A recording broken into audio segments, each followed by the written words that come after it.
چې د دغو بالای سارونو له جملې څخه یو هم د ګردیز بالای سار دی.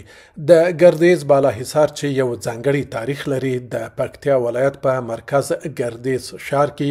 د یوې مستطیل شکل غونډۍ پر سر جوړ شوی دی چې اوږدوالی تقریبا 350 متره او لوړوالی له هوارې ځمکې څخه د 40 مترو په شاوخوا کې اټکل شوی دی.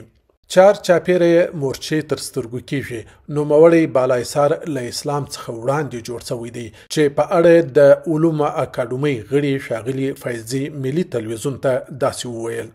در یک کشور تاریخی و باستانی بر علاوه از ساحات باستانی بالایسارها هم موجود است که از جمله یک هم بالایسار گردیز است که بالایسار گردیز